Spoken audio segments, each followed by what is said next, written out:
Tell me how you got involved in it. Sure. Well, it's kind of an unusual answer, I think. A rock star called me up one day by the name of Tom DeLong, who happened to be passionate about this issue and had seen an article I had published. And just out of the blue, he called, and he had a company he was standing up called To the Stars Academy of Arts and Sciences. And it was largely other government, former government officials, CIA and others. So I started to network with those guys, and through them, I met Lou Elizondo at the Pentagon. And I attended a briefing with him in 2016, and I learned that our East Coast fighter squadrons were having recurring weekly incidents off the coast with vehicles of unknown origin that had no transponders, that seemed like they were probably engaged in espionage or clandestine collection. They varied in type and size and so forth, but nobody was doing anything about it. Nothing. Nobody was even reporting it up the chain. It was just outrageous. And when I found that out, I just said, "This is unacceptable." I'm from the intel community myself. I'm ashamed that this is happening, and I want to do anything I can, Lou, to help remedy this situation. So I jumped in and started working with Lou on this. Now, I'm wondering what kind of reception you got inside government as you said, hey, wait a second, why isn't anyone dealing with this?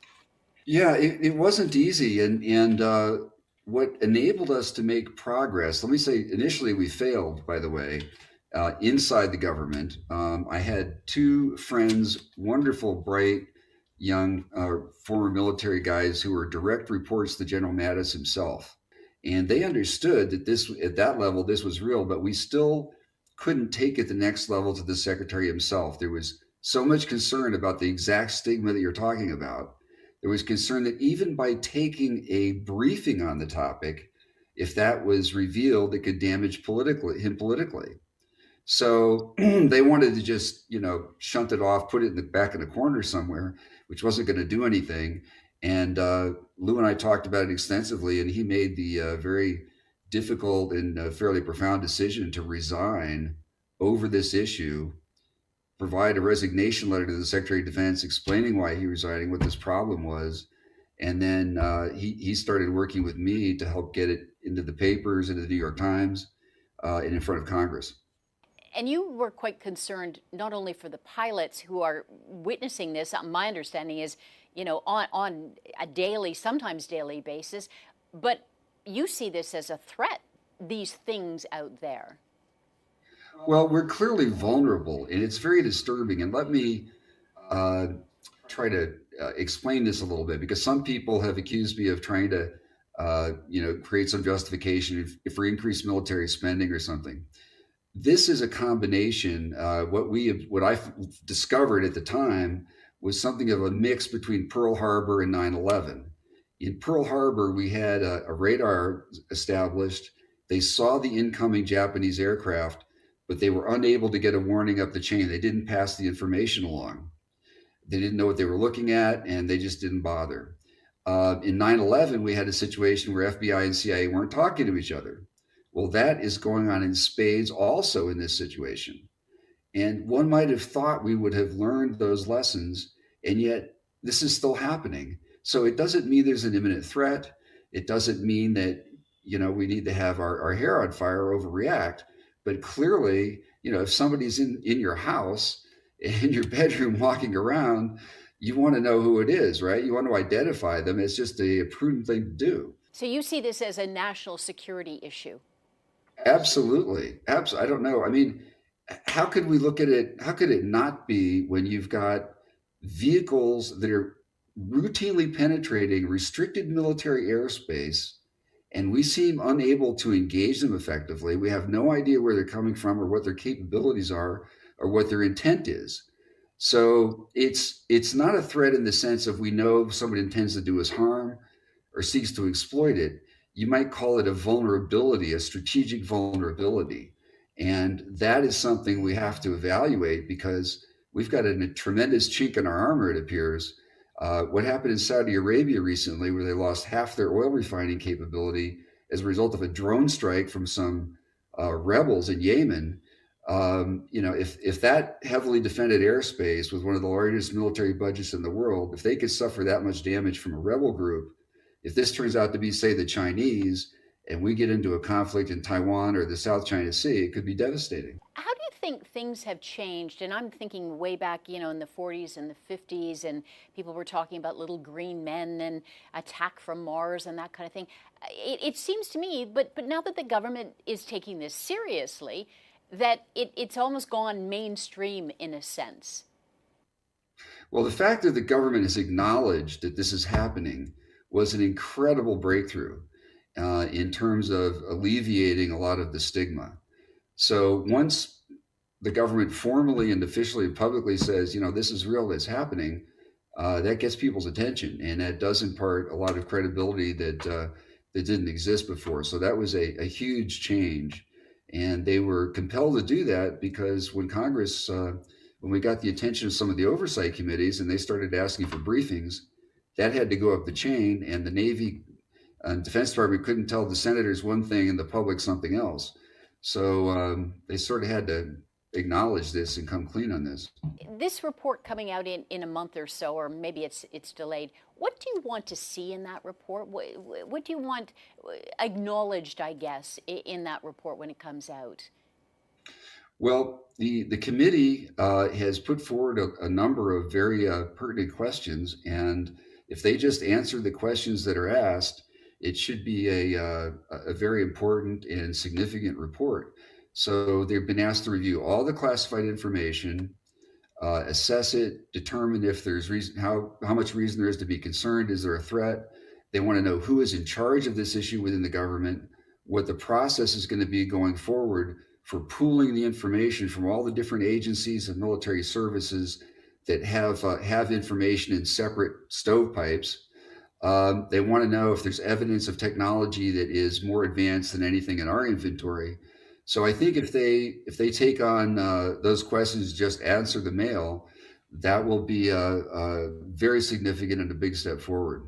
Do you want some kind of truth, or some kind of some kind of vindication, I guess, for the work that you've done? The truth is what we're after, and I think if they tell the truth, and it's going to be hard not to, because enough people now have more information.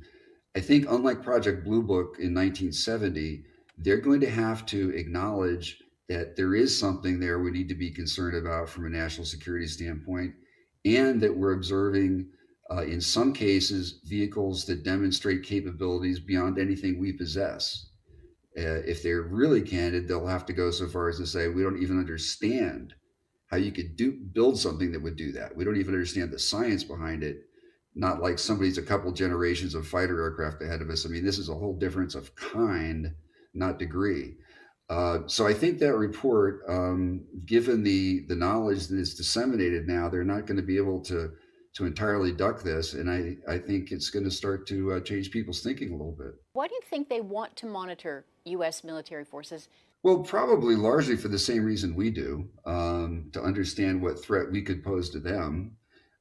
Should a conflict arise, they want to be able to engage us effectively and defeat us rapidly and minimum cost of life and treasure, just as we would on the other side. So we do the similar kinds of things. We don't have vehicles quite like this, but we're certainly very actively monitoring military forces in other countries. How involved are you in the study of this and some of the other videos that have come out? I do some private consulting. So I occupy no position in government, but I do answer the phone and have a lot of friends still there and try to help when I can. No one's laughing at you for believing in other worldly things? Well, I'm not suggesting there are otherworldly things necessarily. I'm just pointing out that there is no scientific basis for denying that that could be the explanation in some cases.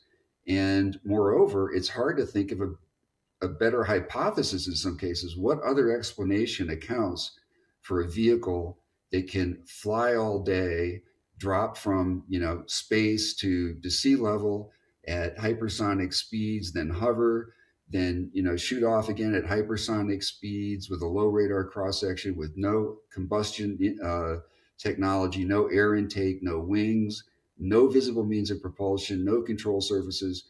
If somebody can tell me a better explanation, I would love to hear it.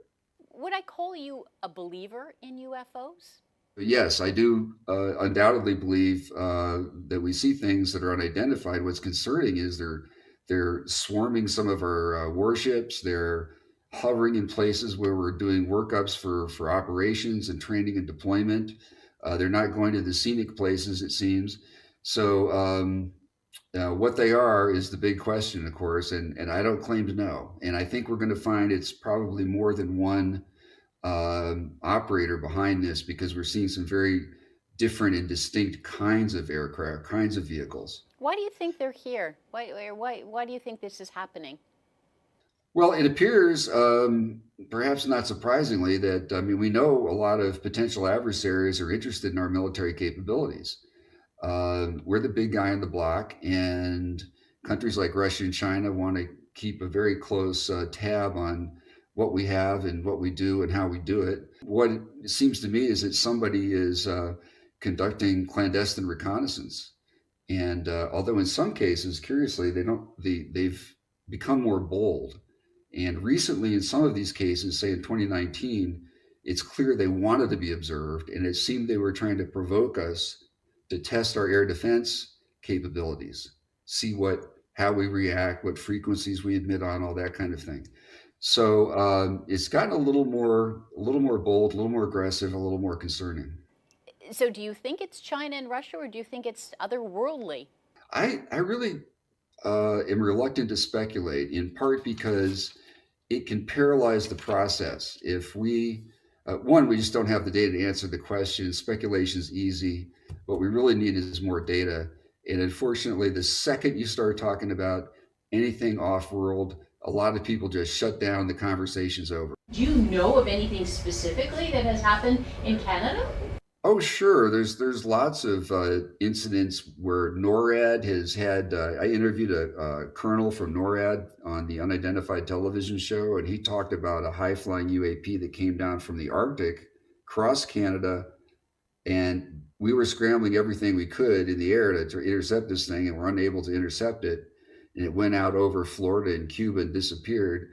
There's a famous case in Canada of a gentleman, I think he was a miner, and he was in the woods and claims to have come across a craft that was landed, and he approached it, and he ended up getting like radiation burns on his chest and had to go to the hospital. But when they went to investigate, they did find the vegetation charred and what looked like a place where something heavy and hot had set down, and he had these wounds on his chest. So there's some very interesting stories about things that have happened in Canada.